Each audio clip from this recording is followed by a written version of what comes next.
एक बार सबों को जय मसीह की। आज क्यों नहीं हम प्रभु भोज के बारे में सीखें। हर महीने हर सप्ताह अलग अलग कलीसियाओं में प्रभु भोज आयोजन किया जाता है, लेकिन प्रभु भोज हम क्यों लेते हैं बहुत से ऐसे विश्वासियों को पता नहीं होता है। लेकिन क्यों नहीं आज हम इस संदेश के द्वारा हम प्रभु भोज क्यों आयोजित करते हैं, हमें प्रभु भोज क्यों लेना है, इसके बारे में आज हम इस हिंदी मैसेज को आज हम सुनेंगे। जितने भी भाई बहन आप यूट्यूब चलाते हैं, आप ज़रूर इस मैसेज को सुनिए। प्रभु भोज क्या है, आज का संदेश, और प्रभु भोज हमें क्यों लेना है, ये सारी बातों को हमें समझने की ज़रूरत है। प्रभु भोज प्रथम आयोजन हमारे प्रभु यीशु मसीह के द्वारा उनकी मृत्यु के एक दिन पहले किया गया। यह फसह के पर्व का फसह भोज था, जो यीशु के जीवन के अंतिम सप्ताह के दौरान आयोजित किया गया। परमेश्वर ने यहूदियों को आज्ञा दी थी कि वे मिस्र की बंधुआई से अपने छुटकारे के स्मरण के लिए फसह के पर्व का आयोजन प्रतिवर्ष करें। अगर निर्गमय उसके 12 अध्याय में अगर हम वहाँ पढ़ते हैं तो इस बातों को हम देखते हैं। परमेश्वर ने आज्ञा दी थी कि फसह के पर्व के दौरान सिर्फ अखमरी रोटी खाई जाए। पौलुस ने पहला कुरिन्थी उसके 5 अध्याय उसके 7 पद में हम इस प्रकार से वहाँ पर हम पढ़ते हैं कि पुराना खमीर निकालकर अपने आप को शुद्ध करो कि नया गूदा हुआ आटा बन जाओ, ताकि तुम अखमरी हो, क्योंकि हमारा भी फसह जो मसीह है बलिदान हुआ है। इसीलिए मसीही फसह के बदले प्रभु भोज मानते हैं। यीशु ने हमें प्रभु भोज आयोजित करने की आज्ञा दी है। सुसमाचार की पुस्तकों में केवल हम लूका 22 अध्याय उसके 19 में इस आज्ञा का उल्लेख किया गया है कि पौलुस पहला कुरिन्थी 11 उसके 23 से 25 में भी हम इस प्रकार से हम प्रभु भोज के बारे में हम जानते हैं। यहाँ पर पौलुस प्रभु भोज के बारे में कुछ प्रकाशन डालना चाहता है। जो आरंभिक मसीही बार बार प्रभु भोज का आयोजन किया करते थे, जैसे अगर हम प्रेरितों के काम 2 अध्याय उसके 42 में अगर हम पढ़ते हैं तो वहाँ पर भी लिखा है, 20 के 7 में भी लिखा हुआ है। मत्ती, मरकुस, लूका और कुरिन्थियोस में प्रभु भोज के इन चारों पुस्तकों में प्रभु भोज का उल्लेख दिया गया। हमें पता चलता है कि इनमें से किसी में यीशु के सभी शब्दों का उल्लेख नहीं किया गया है। वहाँ पर इस प्रकार से लिखा है, लोग खाओ, यह मेरी देह है जो तुम्हारे लिए दी गई है, मेरे स्मरण में यही किया करो। यह प्याला मेरे लहू में नई वाचा है, जो बहुतों के पापों की क्षमा के लिए बहाया गया है। तुम सब इसमें से पीवो, जब कभी तुम इसमें से पीते हो तो मेरे स्मरण के लिए यही किया करो। मत्ती 26 का 26 में हम देखते हैं। मरकुस 14 का 22 से 25 तक हम अगर पढ़ते हैं तो वहाँ पर हम ये बातों को हम देख सकते हैं। पहला कुरिन्थी 11 अध्याय 23 से 25 में भी हम इस बातों को देखते हैं। यहाँ पर पौलुस इस प्रकार से कहता है, पहला कुरिन्थी 11 और उसका 23 से 25 तक मैं आपके लिए पढ़ना चाहूँगा, क्योंकि यह बात मुझे प्रभु से पहुँची और मैंने भी तुम्हें पहुँचा दी कि प्रभु यीशु मसीह ने जिस रात वह पकड़वाया गया रोटी ली और धन्यवाद करके उसे तोड़ी और कहा, यह मेरी देह है जो तुम्हारे लिए है, मेरे स्मरण के लिए यही किया करो। इसी रीति से उसने बिहारी के पीछे कटोरा भी लिया और कहा, यह कटोरा मेरे लहू में नई वाचा है, जब कभी पीवो तो मेरे स्मरण के लिए यही किया करो। हम प्रभु भोज क्यों आयोजित करते हैं? यीशु ने हमें प्रभु भोज आयोजित करने की आज्ञा दी है, परंतु कुछ ऐसे समय आते हैं जब एक व्यक्ति उसमें भाग नहीं ले सकता है। पौलुस ने पहला कुरिन्थी 11 उसके 27 में हमें बताया है कि हमें प्रभु भोज में अनुचित रीति से सहभागी नहीं होना चाहिए। हम में से कोई व्यक्ति यीशु की मृत्यु और क्षमा के योग्य नहीं है, इसलिए हम उचित रीति से कैसे सहभागी हो सकते हैं? इसका उत्तर है कि हमें पहले अपने आप को जांचना चाहिए। हमें अपने पापों का अंगीकार और पश्चाताप करना चाहिए। सिर्फ इसके बाद ही हम प्रभु भोज में सहभागी हो सकते हैं। पहला कुरिन्थी 11 अध्याय 28 से 31 में अगर हम पढ़ते हैं तो वहाँ पर अपने आप को जांचने के बारे में पौलुस सिखाता है।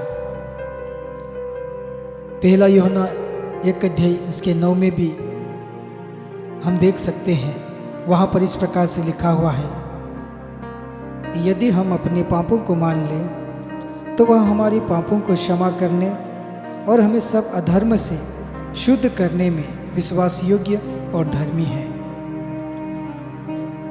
इसीलिए किसी व्यक्ति को अपने पाप का अंगीकार किए बिना प्रभु भोज में सम्मिलित नहीं होना चाहिए। अगर वह व्यक्ति ऐसा करता है तो प्रभु के शरीर और लहू के विरुद्ध में वो पाप करने का अपराधी ठहरता है। अगर हम पहला कुरिन्थी उसके 11 अध्याय और 27 में अगर हम पढ़ते हैं तो वहाँ पर इस बात का जिक्र दिया गया है, वह व्यक्ति खाने और पीने के द्वारा अपने ऊपर दंड लाता है। इसका परिणाम या सजा कमजोरी भी हो सकती है, बीमारी या मृत्यु तक हो सकती है। पहला कुरिन्थी 11 उसके 29 और 30 में अगर पढ़ते हैं तो वहाँ पर इस बात को हम देख सकते हैं। ये एक गंभीर विषय है, लेकिन इसे बहुत सारे लोग गंभीर नहीं समझते हैं। कई कलीसिया में पाप का अंगीकार किए बिना किसी भी सदस्यों को प्रभु भोज लेने की अनुमति नहीं दी जाती है, क्योंकि ऐसा करने से या ऐसा करने के द्वारा वह स्वयं पर दंड लाता है। यद्यपि किसी व्यक्ति के लिए प्रायश्चित या पश्चाताप बिना प्रभु भोज में सहभागी होना यह एक खतरनाक कार्य है, तो भी पश्चाताप करने से इनकार करना अपेक्षाकृत उससे भी अधिक खतरनाक है। अगर हमने पाप किया है तो हमें उसका अंगीकार और पश्चाताप करने की जरूरत है। इसके बाद हमें प्रभु भोज या प्रभु की मेज में आना चाहिए। सभी मसीह मानते हैं कि प्रभु भोज हमारे लिए अंगीकार और पश्चाताप के साथ मसीह की मृत्यु को स्मरण करने का समय है, क्योंकि यीशु ने हमें उसकी मेज से खाते और पीते समय उसकी मृत्यु को याद करने की आज्ञा दी है।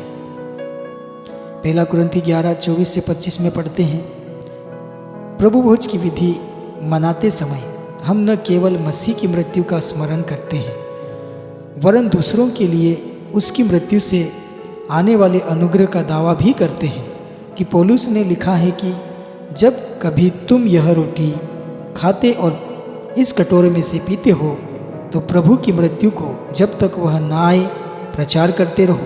पहला कुरिन्थी 11:26। मसीह की मृत्यु के कारण हम इसका और अनंत जीवन प्राप्त करते हैं।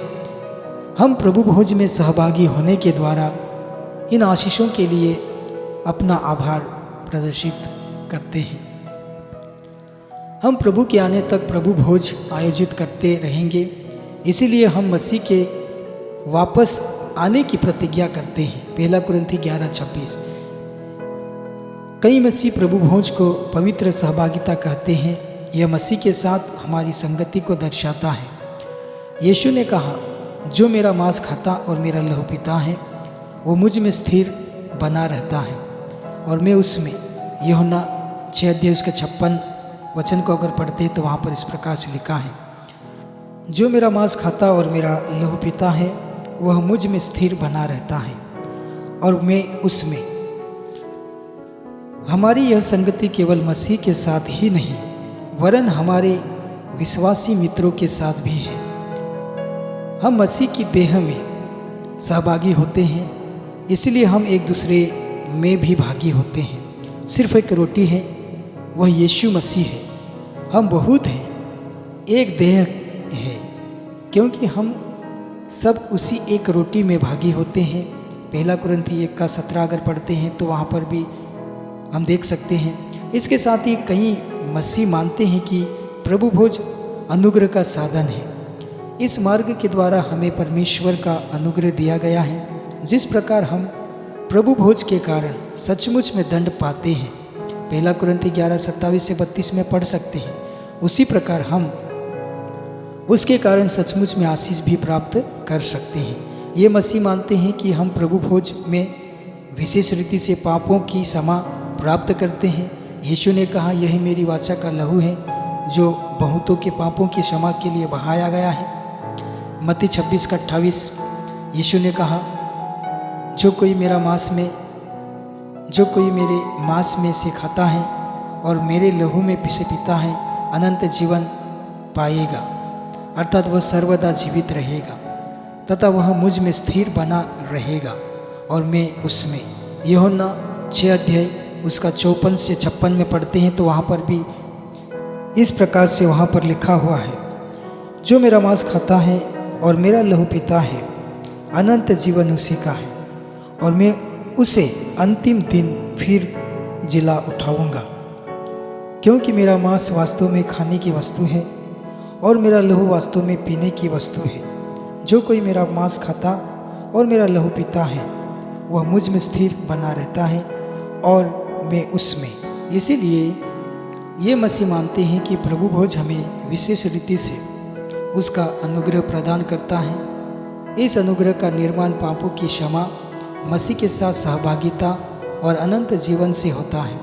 इसका कथन है कि रोटी और दाखरस आंतरिक और आत्मिक अनुग्रह के बाहरी और प्रत्यक्ष प्रतीक है। सिर्फ रोटी और दाखरस के खाने से कुछ नहीं होता, परंतु विश्वास के साथ उसमें भागी होने पर हम प्रभु भोज के आंतरिक अनुग्रह को प्राप्त करते हैं। परंतु विश्वास के साथ उसमें भागी होने पर हम प्रभु भोज के आंतरिक अनुग्रह को प्राप्त करते हैं। अगर हम विश्वास के बिना इसमें भागी होते हैं तो हम अनुग्रह पाने के बदले दंड पाते हैं। 1 कुरिन्थी 11:27 से 32 में कई अन्य मसीह नहीं मानते हैं कि प्रभु भोज में विशेष अनुग्रह उपलब्ध होता है। उनका विश्वास है कि सिर्फ परमेश्वर के लिखे हुए वचन के द्वारा ही हमें परमेश्वर का अनुग्रह उपलब्ध होता है। ये नहीं मानते हैं विशेष साधन अथवा रीति विधियों के द्वारा परमेश्वर अपना अनुग्रह प्रदान करता है। जब हम यीशु पर विश्वास के साथ भरोसा रखते हैं तब वह शारीरिक रूप से नहीं वरन आत्मिक रूप से उसकी देह में से खाते और उसके लहू में से पीते हैं। इन मसीहों का मत है कि प्रभु भोज केवल इस अर्थ में विशिष्ट है, हम कलीसिया के रूप में एक साथ मिलकर मसीह की मृत्यु का स्मरण करें। यह सामूहिक आराधना और गवाही की एक प्रक्रिया है। इसीलिए ये मसीह मानते हैं कि प्रभु भोज हमें विशेष रीति से उसका अनुग्रह प्रदान करता है। इस अनुग्रह का निर्माण पापों की क्षमा, मसीह के साथ सहभागिता और अनंत जीवन से होता है। इसका कथन है कि रोटी और दाखरस आंतरिक और आत्मिक अनुग्रह के बाहरी और प्रत्यक्ष प्रतीक है, परंतु विश्वास के साथ उसमें भागी होने पर हम प्रभु भोज के आंतरिक अनुग्रह को प्राप्त करते हैं। अगर हम विश्वास के बिना इसमें भागी होते हैं तो हम अनुग्रह पाने के बदले दंड पाते हैं। कई अन्य मसीह नहीं मानते हैं कि प्रभु भोज में विशेष अनुग्रह उपलब्ध होता है। सिर्फ परमेश्वर के लिखे हुए वचन के द्वारा ही हमें परमेश्वर का अनुग्रह उपलब्ध होता है। ये नहीं मानते हैं विशेष साधन अथवा रीति विधियों के द्वारा परमेश्वर का अपना अनुग्रह प्रदान करता है। जब हम यीशु पर विश्वास के साथ भरोसा रखते हैं तब हम शारीरिक रूप से नहीं वरन आत्मिक रूप से उसकी देह में खाते और उसके लहू में से पीते हैं। इन मसीहों का मत है कि प्रभु भोज केवल इस अर्थ में विशिष्ट है कि हम कलीसिया के रूप में एक साथ मिलकर मसीह की मृत्यु को स्मरण करें। यह सामूहिक आराधना और गवाही की एक प्रक्रिया है। इसलिए हम सबों को प्रभु भोज में सम्मिलित होना चाहिए। प्रभु भोज का अति महत्व है, इसलिए हमें प्रभु भोज में भाग लेना अनिवार्य है। परमेश्वर आप सबों को इस प्रभु भोज विधि के बारे में कुछ आयतों को मैंने आपके लिए पढ़ा है और कुछ बातों को हम आज के वचन में सीखा है। प्रभु सबों को आशीषित करे।